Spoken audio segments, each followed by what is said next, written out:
Welcome, everyone, to another episode of the Gold Silver Bitcoin Show brought to you by GoldSilverBitcoin.com. We are more than honored to be sitting down today with Andrew Howard. Andrew is the Chief Business Development Officer at Bitcoin Reserve. He also works on free private cities. Thank you so much, Andrew, for joining us today. Yeah, excellent to be on. Looking forward to talking about freedom and Bitcoin and all that fun stuff. How did you stumble upon Bitcoin? So that's kind of a fun story. I was active duty Marine Corps at the time, and I read the book The Creature from Jekyll Island, and I'm sure you're familiar with that book, and your audience probably is as well. And that just completely turned my world upside down.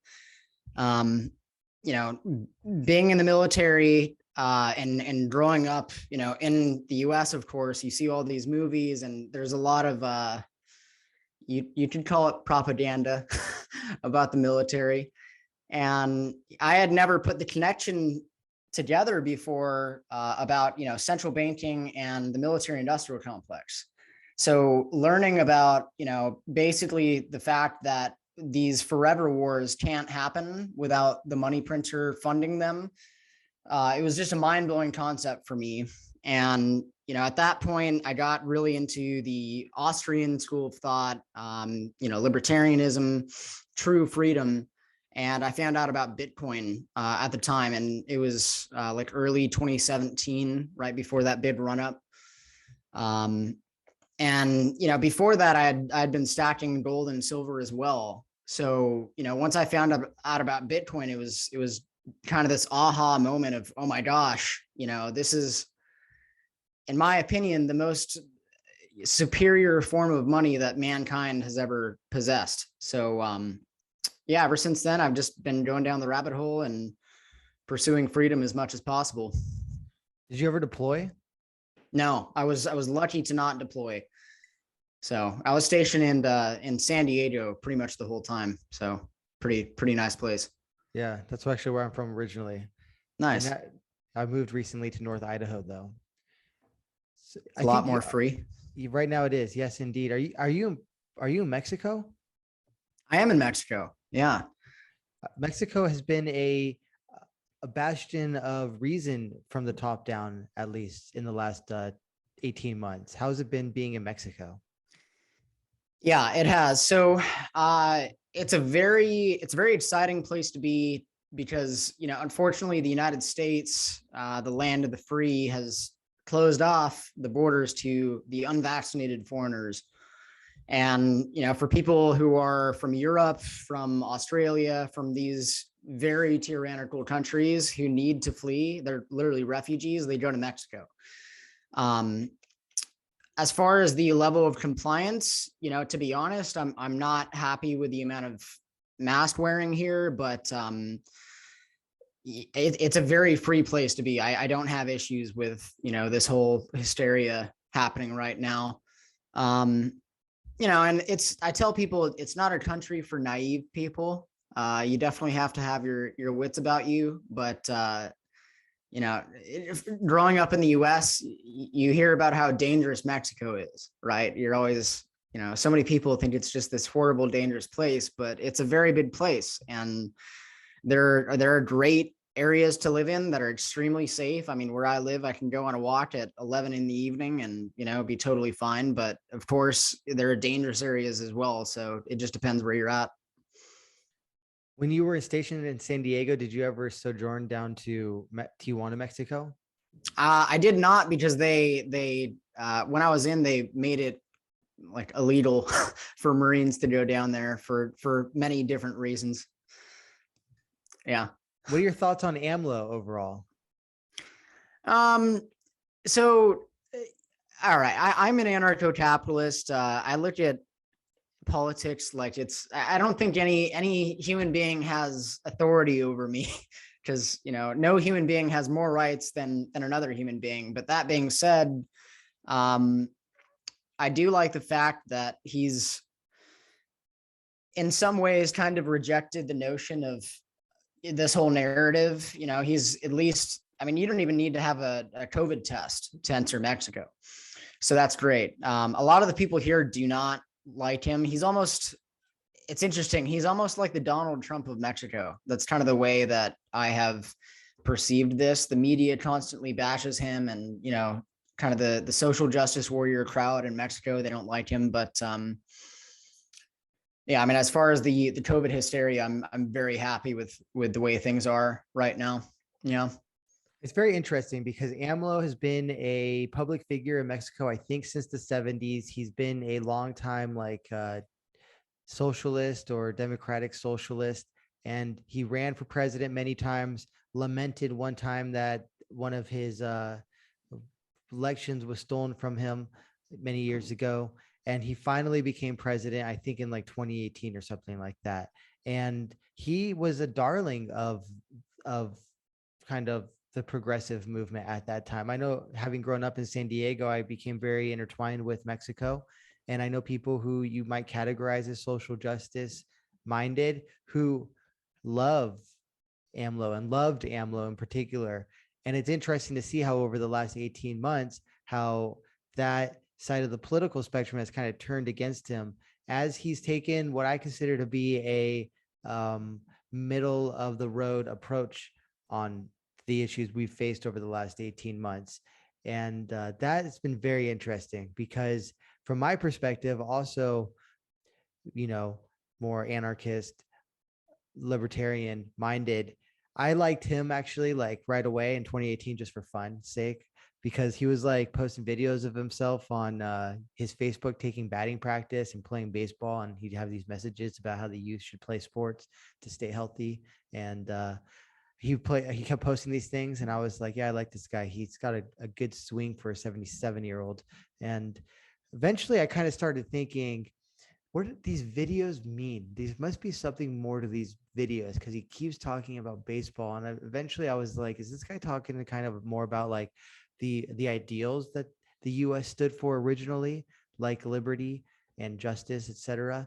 And I liked him. I was like, I like this socialist. I'm just going to say it. And many of my anarcho-capitalist friends, including my wife, thought I was insane. And lo and behold, we enter into 2020, and we're 3/4 of the way through 2020, and this guy's one of the most reasonable leaders on the entire planet, if not the most reasonable leader on the entire planet.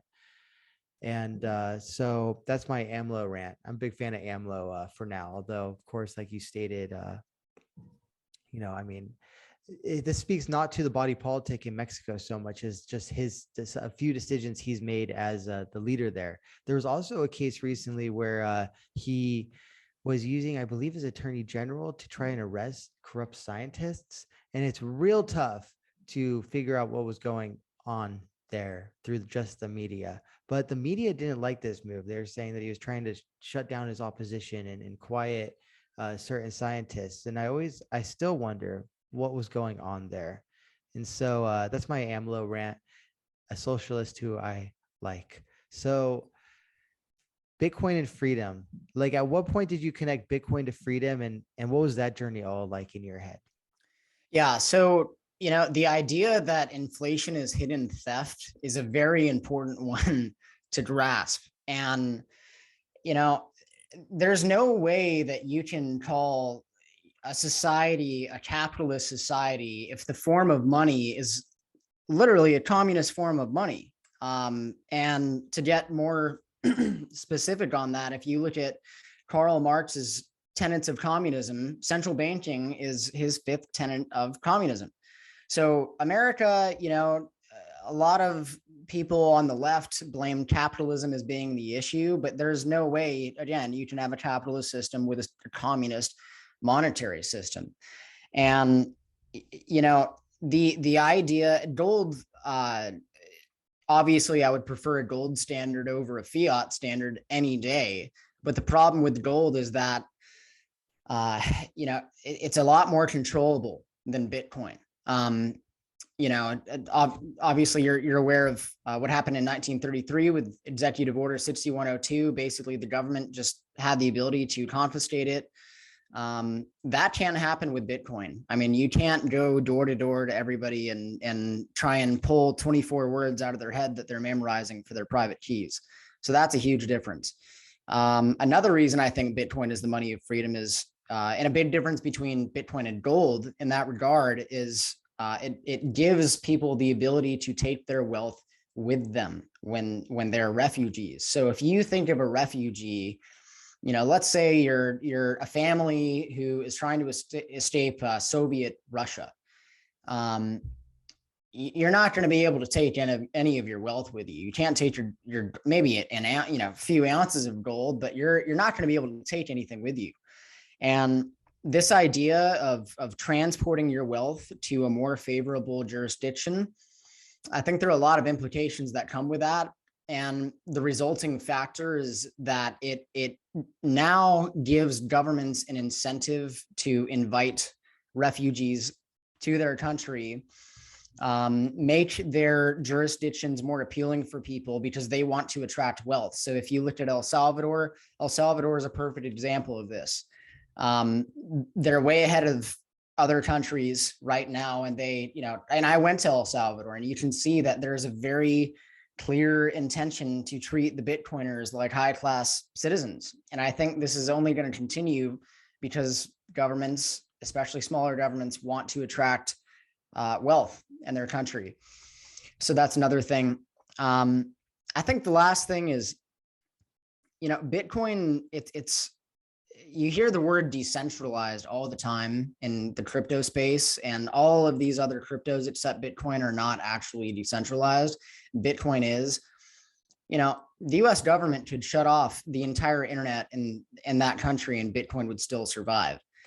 So, this thing is indestructible money, pretty much, and on kind of a random note, I think the last concern I had about Bitcoin was the fact that it's a technology, and I've had the concern of, okay, what happens if the internet gets shut down? What happens if there's some sort of EMP attack, something like that, some sort of blackout event? You have the World Economic Forum talking about a cyber pandemic, and they're throwing around ideas like we're going to have to disconnect every single device from the internet for 24 hours. So I've had this thought of, okay, what happens to Bitcoin in that situation? And I recently published an article called "Can Bitcoin Survive an Apocalypse?" And in that article, I basically just explore that idea and talk about how the conclusion that I found is Bitcoin, in my opinion, is the most robust monetary system in that situation, believe it or not. Again, because it's decentralized in nature. Even gold in some sort of apocalyptic scenario, I think, is more of a liability than an asset. Again, it can be robbed, it's hard to transport. So a lot of these factors are very appealing for me with Bitcoin. Have you read a lot of Marx? I have not. I know I probably should more because it's important to study your enemies, but well, it's certainly a philosophy which centralizes power instead of decentralizes power. And I think that as like a base axiom, Bitcoin maxis argue that decentralization is like a precondition in some ways for society, I would say, or freedom and liberty. And then I'm curious now, as you research how Bitcoin would do without the internet, what did you learn? Yeah, so I'll use an example. Kazakhstan. I don't know if you recently saw what happened in Kazakhstan, but pretty much there were anti-government protests. The government of Kazakhstan shut off the internet for the entire country, and there's a lot of Bitcoin mining in that country as well. And as a result of the government shutting off the internet, you saw a 12% decrease in Bitcoin's hash rate, which is a pretty hefty amount. And what they could have done instead is they should have added other forms of redundancy to connect to the greater Bitcoin network. So that could have been, for example, satellite communications or something like that. At the end of the day, Bitcoin is data. It's a bunch of zeros and ones. And however data can be sent, Bitcoin can be sent. And data does not just need to be sent through the internet. Of course, the internet is a beautiful thing, and it's the most effective way to share data with each other, but it's certainly not the only way that data needs to be shared. So Yeah, I mean, there are many ways you can do ham radio, you can do mesh networks, satellite communication. Uh, Another interesting one is called SneakerNet, where you can literally print out on a piece of paper a raw Bitcoin transaction, and you could walk 10 miles somewhere and take that piece of paper with you. And then once you're in an area that has internet, you just plug in those numbers and then bam, you have a Bitcoin transaction. So yeah, it's I call it apocalypse resistant money. What are your thoughts on Europe? So particularly as it relates to Bitcoin, I believe that you interface with a lot of European Bitcoiners. What's the sentiment there? Yeah, it's a good question. So yeah, the company I work for, Bitcoin Reserve, we specifically focus on Europe. As far as the sentiment there, um, there's some frustration with Europeans because if you look at the United States, I mean, I believe right now in Texas, two of the candidates who are running for governor are both basically saying that they want to make Texas a Bitcoin state. And I mean, what else? You have Cynthia Loomis from, where is she from? Wyoming, right? And she's super pro Bitcoin. You have the mayor of is it Jackson, Tennessee, I believe. He gets paid in Bitcoin. The mayor of New York City is getting paid in Bitcoin. So you have all this stuff happening in the United States, and it's not as much happening in Europe. A big I think a big reason for that is, Europe is very gung ho on the energy climate change narrative, and this is a huge source of FUD for Bitcoin. Unfortunately, people think that Bitcoin mining is somehow bad for the environment, which is very far from the case. Um, yeah, I mean, even an example in Sweden, you had a regulator in Sweden say that they should just outright ban proof of work mining.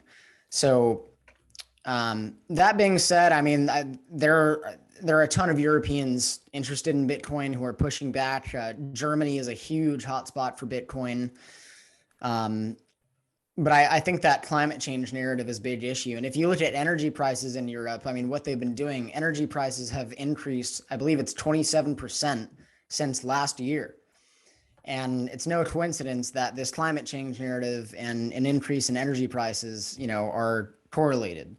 So I would say that's probably my answer. If I'm not mistaken, too, some official documents have been released lately, which have taken a kinder approach in the European Union to nuclear energy as well. So it's interesting that there seems to be this shift happening, at least at an infrastructure level, that's taking a kinder view of nuclear and just how dirty it is. To me, it's always insane that you have a infrastructure of a nation state and somehow we're supposed to hold Bitcoin responsible for that. And then second of all, if you look at the use case of Bitcoin and what it's being used for and the industry that it's driving, I think that it's easy to make the argument that this is a net positive for society. It's a 100%. Yeah, the narrative is totally ridiculous that Bitcoin is bad for the environment. I mean, some things off the top of my head. Okay, if you look at the gold sector, gold uses, I think, twice as much energy as Bitcoin uses. And you don't hear anybody, talking about gold using too much energy. The gold sector, the banking sector uses, gosh, I wish I remember the exact stat, but you can look it up online for anybody listening. The banking sector uses way more energy than Bitcoin does. The military industrial complex, playing into their narrative of greenhouse gas emissions, the military industrial complex uses, I believe, releases 5,000% more greenhouse gas emissions than Bitcoin mining, globally speaking. Another thing is if Bitcoin was a country, it would literally be the greenest country on earth. So what I mean by that is the majority of energy used in Bitcoin mining is renewable energy. And this isn't just because Bitcoin miners are just, they care about the environment so much. There are literally incentives for Bitcoin miners to use renewable energy because they want to use the cheapest form of energy. So, I mean, that's hydroelectric.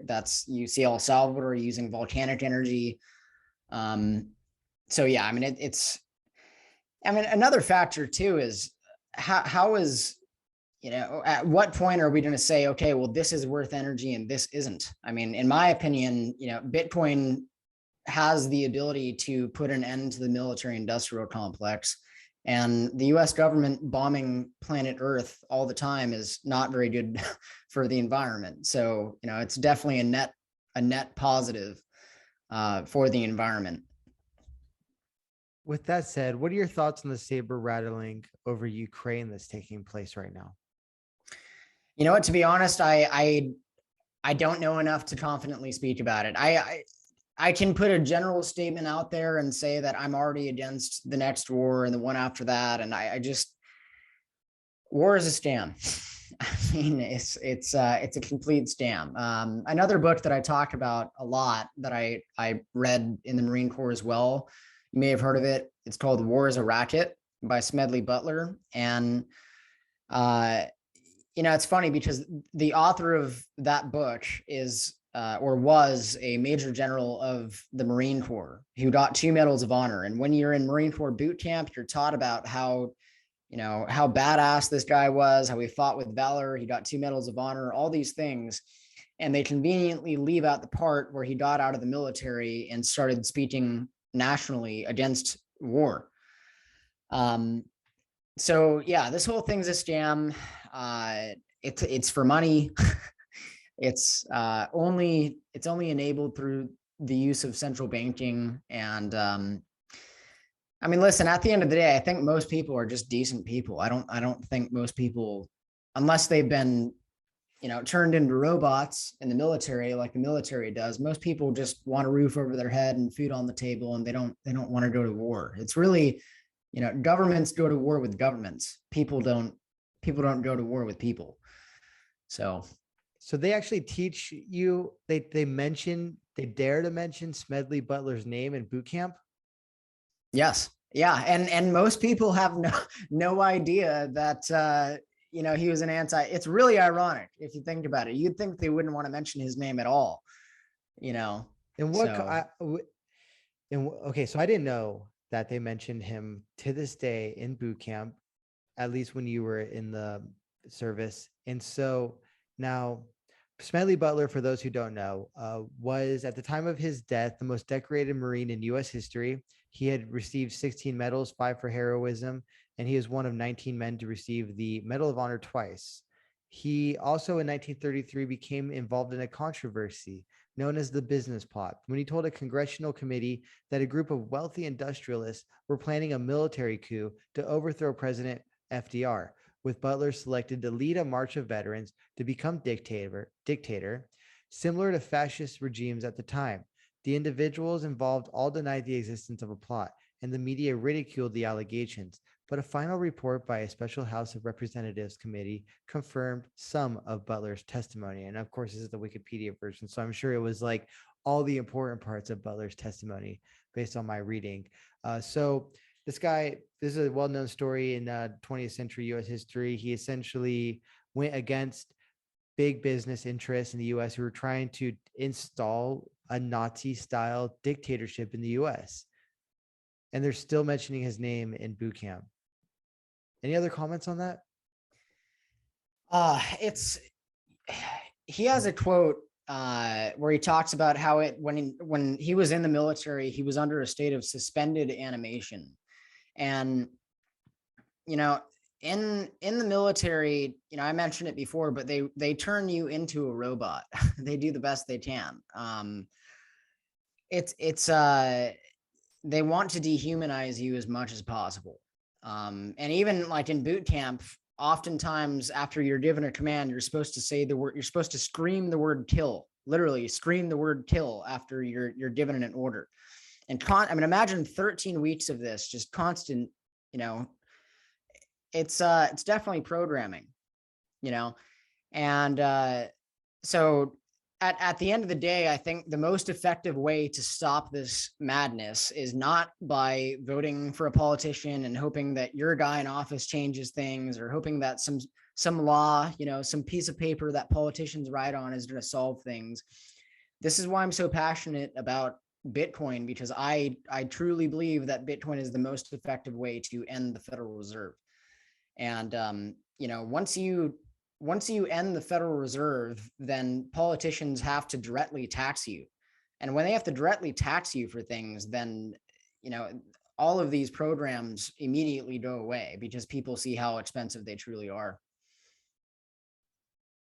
I'm gonna stay on Smedley Butler for a bit because I think it's a good topic to stay on. War is a racket. He writes in War is a Racket. Or actually, you know what? This looks like a passage from November 1935 issue of socialist magazine Common Sense.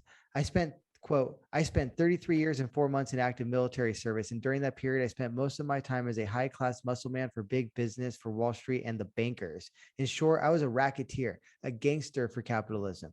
I helped make Mexico, and I would say he's not a gangster for capitalism. He's a gangster for fascism. I helped make Mexico and especially Tampico safe for American oil interests in 1914. I helped make Haiti and Cuba a decent place for the National City Bank boys to collect revenues in. I helped in the raping of half a dozen Central American republics for the benefit of Wall Street. I helped purify Nicaragua for the international banking house of the Brown brothers in 1902 to 1912. I brought light to the Dominican Republic for the American sugar interests in 1916.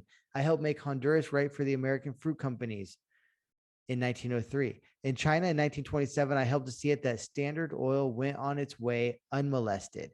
Looking back on it, I might have given Al Capone a few hints. The best he could do was operate his racket in 3 districts. I operated on 3 continents. In 1934, this is during the business plot now, end quote, Butler claimed the existence of a political conspiracy by business leaders to overthrow President Roosevelt. In November 1934, Butler told the committee that one Gerald P. McGuire told him that a group of businessmen supposedly backed by a private army of 500,000 ex-soldiers and others intended to establish a fascist dictatorship. Butler had been asked to lead it, he said, by McGuire, who was a bond salesman with Grayson, M.P. Murphy, and Co. The New York Times reported that Butler had told friends that General Hugh S. Johnson, former head of the National Recovery Administration, was to be installed as dictator, and that the J.P. Morgan banking firm was behind the plot. Butler told Congress that McGuire had told him the attempted coup was backed by $3 million, and that the 500,000 men were probably to be assembled in D.C. the following year. All the parties alleged to be involved said there was no truth in the story, calling it a joke and a fantasy. The committee from the House committee ultimately determined that, quote, while no evidence was presented to show a connection with any fascist activity of any European country, there was no question that these attempts were discussed, were planned, and might have been placed in execution, and that, quote, your committee was able to verify all the pertinent statements made by, of course, if you only read the first paragraph, it says just most. And then if you read the fine print, it says that all the pertinent statements made by General Butler, with the exception of the direct statement about the creation of the organization. This, however, was corroborated in the correspondence of McGuire with his principal, Robert Sterling Clark. So, like, this is history. This is the real history, and this fantasy history that so many people subscribe to, in which people in power are looking out for the best interest of those without power, are, I guess, delusional. They're the grand delusion. Any thoughts on any of that, Andrew? Yeah, 100%. I'm getting chills right now with you reading that. It's he's a very powerful speaker. Listen, the way I look at it from a very logical perspective. People, especially in my generation, the millennial generation, it's almost like government has replaced God. I mean, they look at the state like it can just solve all of their problems. Given, we should give the state authority over healthcare, over education, over social security, retirement, all these things. They should ban, they just think the state is going to solve all their problems, and nothing is further from the truth. And at the end of the day, psychopaths exist. And what is the most logical place for a psychopath to want to be? It's in a position of power over other people.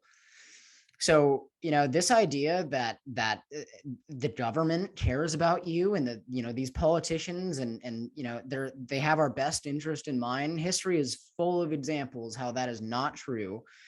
And we just need to, it's just a mental prison, thinking that there's any form of legitimate authority over you. I mean, no, this is kind of the fundamental belief of anarchism, which I try and stay away from that word sometimes because it has such a bad thought to it, right? People hear anarchy and they think just blood in the streets and chaos, and there's nothing further from the truth. The word anarchy literally means without rulers. So the Latin form "an" means without, and archy means ruler. So it's just somebody who does not want to have a ruler.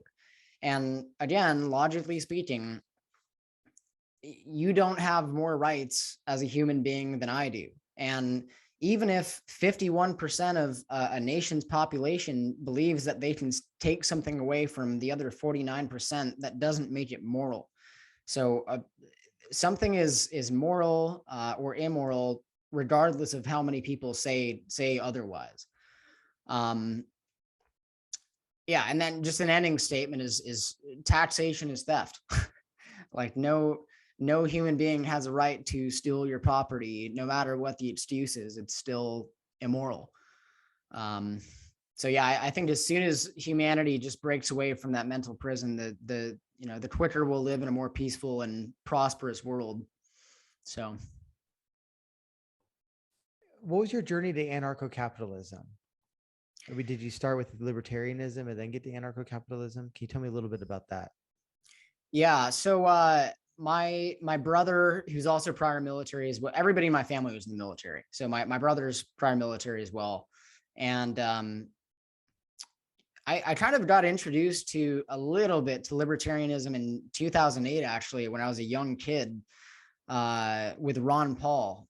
And, my brother, because Ron Paul had, I believe it was more support from military members, active duty military members, than any other candidate combined, which is pretty awesome. So, my brother, he was military, he supported Ron Paul, and I was like 11 at the time when that happened, but that was kind of an introduction. And then, when I was in the military, I started actually really caring about these ideas a lot.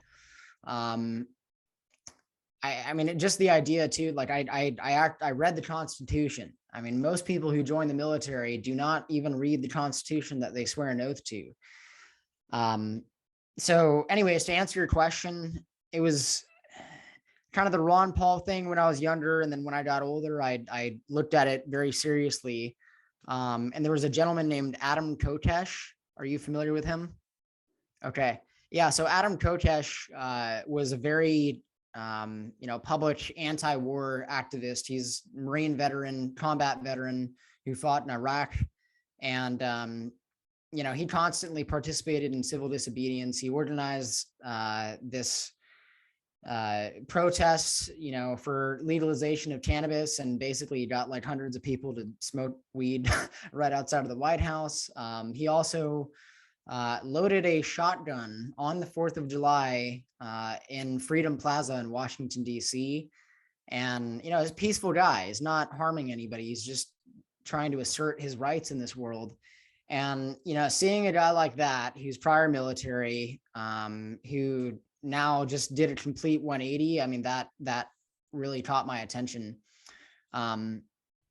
So, and he was hardcore anarchist. And to be honest, I mean, for years, I struggled with these ideas. I struggled with the idea of, the fact that we don't need a standing army. I mean, I had grown up thinking that in order to be safe, you have to have a standing army, but in reality, like, all these things make you less safe. And the safest thing would be to have a militia of well-armed people. I mean, that's why Japan did not invade the United States during World War II, is because, I believe it was, I forget who said it at the time, but he was you know who I'm talking about. The Japanese military high up official said that we would find a rifle behind every blade of grass. Yeah, and that the U.S. was a sleeping giant as well, has been stated about, particularly the population. So now you work on free private cities, I believe. What in the world is a free private city? Yeah, so I don't work like full time with the organization. I'm just an ambassador. So basically, I'm passionate about the idea, and I love talking about it with people. I'm no expert by any means. I'm still kind of like fairly new in this. I just became an ambassador, but at a high level to describe it. So it's the idea is this: the idea is to go to a nation state and say, okay, we want to have basically like a little Hong Kong within your jurisdiction that you govern, and we want to have it's essentially a for-profit government. So very minimal taxes, you could say. Technically, it's not even taxes because you're paying this institution and it's accountable, and it's not forced on you and you can leave anytime. But the idea is to pretty much go to a nation state, make a contractual agreement with that nation state and say, hey, if you let us pretty much have freedom in your area, we're going to attract tons of tourism, we're going to attract tons of business. And the advantage for the nation state to allow this to happen is that they get a percentage of the revenue from the free private city. And I think this is just such a great idea because it's a peaceful, productive, and lucrative way to have freedom in this world. I mean, other than the free private city method, the only way that I can picture us as a human species actually evolving more towards freedom and less towards government and tyranny is through, a bloody revolution, which is not preferable by any means for obvious reasons. Going out in the middle of nowhere and just claiming some land, which, prefer not to do that. Or it's the free private city method where you just, peacefully make contracts with the government. Yeah, so right now they have a place in Honduras called Prospera. If you want to look that up at whatever point, it's pretty interesting. It's pretty much like the first free private city, and it's active right now. So yeah, it's a very exciting concept in my opinion. What do you know that's going on down there in Honduras? I don't know much about Honduras. I do know that the people there are fed up with the government, and I guess the sentiment from the citizens there is they're just tired of their government. They just want freedom, so that's probably a factor. Yeah, other than that, I really am not familiar with Honduras in general. I would love to go visit Prospera in Honduras at some point. What about Prospera? What is going on there? Yeah, so that's basically that's like a free private city. So that's a sovereign area where they have made a contractual agreement with the government of Honduras, and they're putting the idea in practice. Do you know anything about what life is like these days in Prospera? I mean, I hear it's pretty good. I see pictures there, and it looks like a bunch of happy people like building a free society. So I actually had a client the other day who set up his business in Prospera, which I thought was pretty cool. Yeah, I mean, to my understanding, it's going quite well so far. I mean, it's still very much in its early stages, but it could definitely turn into something very, very prosperous in the future. It looks like it's on an island, correct? I believe so. Yes. Yeah, and that's another thing is generally, you want to choose, if you're going to pick where to have a free private city, you should have it in an area that's uninhabited, and it doesn't mean it has to be like absolutely in the middle of nowhere or even on an island, but it's a lot easier if the land is not currently dominated by a certain group of people. So we can go to Wikipedia where there's a Prospera page, and it says it's a private charter city and special economic zone on the island of Roatan in Central American state of Honduras. The city is based on a concept by American economist Paul Romer and is intended to form an autonomous zone with private government and its own fiscal, regulatory, and legal architecture. Though he has, so that's pretty much the story there in Prospera. I'm curious, like, what do you think the implications of this are moving forward, especially when we see in the context of nation states like El Salvador adopting money such as Bitcoin? So again, circling back to this idea of governments now having an incentive to make their areas appealing to live in, this is all a result of Bitcoin. I don't think any of this would be possible without Bitcoin. I think in many ways, nation states are, the idea of a nation state is a dying concept, and they're collapsing right now. They're not, especially the United States. This is a perfect example of a collapsing nation state, starting from the monetary system. So in the future, I picture the world going in two different paths. The first one is kind of the blue pill path. You're in a tyrannical area. You're living in the matrix. You have to have these forced injections, and your life is just controlled. And you're using central bank digital currencies, and it's just a horrible life, right? The other path is the free, red pilled sort of path. It's owning Bitcoin. It's living in a free jurisdiction. It's being around like-minded people who have shared values. I think this is only going to continue, and I don't know where exactly this is going to take place. You already see El Salvador, you see Honduras, Brazil even is the president of Brazil is talking about gun rights and Bitcoin, and so it's a very, very interesting future we're heading into. Yeah, very exciting. What do you make of the IMF, for instance, recently telling El Salvador to stop their Bitcoin experiment? So first of all, I think the president of El Salvador is, he's I'm not a fan of politicians, of course, but at the end of the day, like, we live in a world full of politicians and government, and we're going to have to choose who controls us. And I would love to live under a jurisdiction where the president is making memes against the IMF. So, the IMF is just a horrible organization. Basically, they have, gone around to these small impoverished countries and through the use of special drawing rights, which I'm no expert in, but if for anybody listening who wants to dive into this more, I know there's a great book about this called Confessions of an Economic Hitman. But pretty much what the IMF does is it goes to these small countries and says, hey, we will finance schools, infrastructure, whatever you need. And pretty much at the end of the day, these small countries are now in debt to the IMF and now dependent to the IMF. And now, as a result of that, dependent on the whims of whatever the US government wants, whatever the dominating powers of the world want.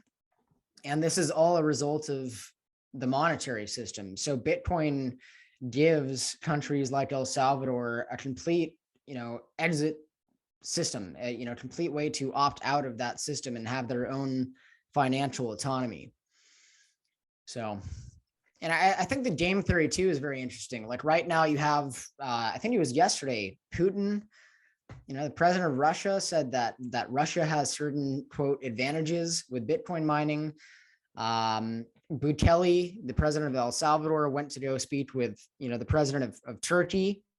And a lot of people are talking about Turkey adopting a Bitcoin standard. You have all, there's the saying, the dominoes are starting to fall. Once El Salvador did this, all it takes is another country to adopt a Bitcoin standard, and now you have competition of areas doing this. So we can look at the history of World Bank and IMF and get an idea of what they're all about. So generally speaking, giving loans to less developed nations or developing nations, once developing nations, as I now call them post-COVID. And there would be terms to these funds, which would be essentially given to the oligarchs of a nation. And in exchange for the implementation of certain policies known as austerity measures, economic medicine. So it's essentially, in order to get a loan from the IMF or World Bank, a government would need to implement austerity measures on the people and also fork over, I think, certain resources as part and parcel of that operation. And we saw that happen all across the Southern Hemisphere throughout the second part of the 20th century. And so here we are now with the IMF taking a contraposition to El Salvador, which on surface level makes it seem like what's happening in El Salvador is a legit organic movement behind Bitcoin. Yeah, it definitely is. I mean, I firmly believe the IMF is a dying organization, and for many that seems like just an outlandish concept. You know, they can't fathom the IMF going away, but I think they're being marked irrelevant, and they now have fierce competition with Bitcoin, which cannot be destroyed. I mean, Bitcoin, just like energy, it cannot be destroyed. It can only be transferred. So sure, you know, certain area, China can ban it, but what happened after China banned it? All the Bitcoin miners just went to the United States or other areas where they were welcomed. And now the United States has been rewarded, economically speaking, by another nation state banning Bitcoin. So yeah, I mean, this is a system that can't be destroyed by government, and they're forced to either embrace it and relinquish their power, or ban it and drive out economic growth in their country. So either way, I mean, I tell people Bitcoin gives politicians financial incentives to defund themselves, which is a very powerful concept to think about. What do people need to know about Bitcoin Reserve? Yeah, so we are a Bitcoin only brokerage for all of Europe. We help anybody buy any amount of Bitcoin. So if somebody wants to buy 10 euros in Bitcoin, they can do that with us. If there is a large company that wants to buy tens of millions in Bitcoin, they can do that with us, or a high net worth individual or a family office. And yeah, I mean, our goal is just to spread Bitcoin adoption as much as possible without the confusion of the altcoins. So coming from the military, being in a job toward the end, like I could not stand being in the military, to now working at Bitcoin Reserve. It's great. I mean, I love working there. I write articles. I talk with people like yourself on podcasts. I try and spread this thing as much as possible and help people just opt out of fiat currency. So yeah, in a nutshell, that's what we're doing. What's worked in the spreading of Bitcoin? What do you think resonates with people? It's a good question. I think it's different things for different people, right? So I mean, it depends on who you're talking to. If you're talking to a millennial, I mean, that's pretty easy because we've grown up with technology. I believe it was DeVere Group that found that about 70% of millennials prefer Bitcoin over gold. So in many ways, it's just very easy concept for millennials to grasp. Like, Bitcoin is the new gold. And for the baby boomer generation, which is generally speaking, more high net worth, it's just kind of a different angle. Baby boomers, they really like gold, and Bitcoin scares them because it's not physical. But I think one thing to note in that is Bitcoin has many advantages because it is not physical. I mean, gold, I can't send gold to somebody halfway across the world in a matter of seconds. So yeah, I mean, I don't know if there's like one specific answer I could have, because it just depends on who you're talking to. I think in general, what resonates with people is seeing the amount of adoption, though. I mean, if you, like 4 years ago when I first got involved, or 5 years ago when I first got involved in Bitcoin, people either didn't even know what it was, or they thought it was just a Ponzi scheme.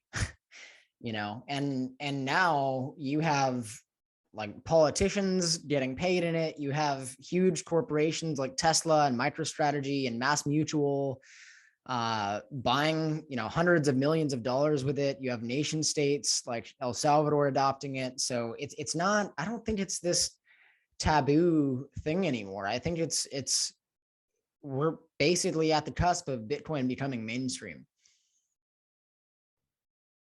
what's that like? What's it going to be like? What's your hope for the future of humanity as it relates to Bitcoin in 2022 and beyond? Oh, well, my hope is I would imagine you're familiar with the Bitcoin Citadel concept. But for anybody listening that hasn't heard of this, a lot of Bitcoin people, we talked about citadels, like this idea of, starting parallel societies that are very free. And, that is my hope that Bitcoin, uh, gives people the ability to live a more free life. And right now, I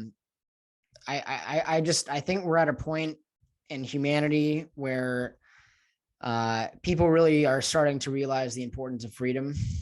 And so, anyways, to answer your question, I would love to just have more free private cities be planted on Earth, and more like-minded people who care about freedom living near each other. Um, a lot of serious issues happen when a bunch of people are living in the same area and none of them agree on what is right and what is wrong. A lot of issues come from that. So I think that we need to live around other freedom lovers. Really, that's kind of the direction I see things going in, especially for my generation too. Like I grew up in Los Angeles, and people there my age have no hope. I mean, the average price of a home there is like $1,000,000, and people are getting paid $16 an hour in their job. I mean, they have no hope. Inflation has just completely destroyed their ability to plan for their future, and it's a really sad thing. Like nobody's having kids, nobody's getting married. It's sad, and as a result, like if you can't plan for your future, and if having a family is just out of the picture for you, then you're just going to live right now for the moment, and you're just going to have want to have immediate gratification. And so my hope is that Bitcoin restores saving. Bitcoin helps people fight inflation. And so I would love to see a world where people are having happy families, people have the ability to save and plan for their future, and we have a lot more prosperity as a result of having sound money. That's my hope. You have on your LinkedIn page a quote by Voltaire, quote, "In the end, fiat money returns to its inner value, zero." Any comments on that quote before we conclude? Yeah. Fiat currency is, it, every single one will fail. Every single one. If human beings have the ability to create money out of thin air, they will. I mean, it's just inevitable. I mean, if you give politicians the ability to just, fund themselves and pay for whatever they want and not be audited at any time, with the Federal Reserve, speaking about the Federal Reserve, they're going to do it. This is, especially coming from the military, the way I see it is opting out of fiat currency is literally a matter of life and death, in my opinion. I mean, you look at these wars that the United States in, and it's atrocious, thinking of the kind of effect that they have on people. I mean, if you look at the Middle East, we've done absolutely nothing to help the Middle East, and we've killed, millions of innocent civilians, and that's a serious problem. And so yeah, I mean, I look at fiat currency. I think in the future we will look back on fiat currency like it was a dark stage of humanity that was finally overcome through human innovation. And and any time you look at the printing press or the wheel or any major breakthrough in technology that humanity has had, it's just launched us into more peace and prosperity. So I think money, nothing is more important than improving the standard of money. I mean, it's money is just as common among human beings as water or food. And if the money is corrupted, it's going to affect every single aspect of life. So yeah, I mean, it's just a very exciting thing to see Bitcoin really taking off and getting adopted. And I'm happy to be a part of that in some way. We've had the honor and privilege of sitting down today with Andrew Howard. Andrew is the Chief Business Development Officer at Bitcoin Reserve. He also is an advocate for free private cities. Thank you so much, Andrew, for joining us today. It was a great time. Thanks, Justin. Appreciate it. Pleasure's all mine. And thank you, everyone, for listening. Cheers.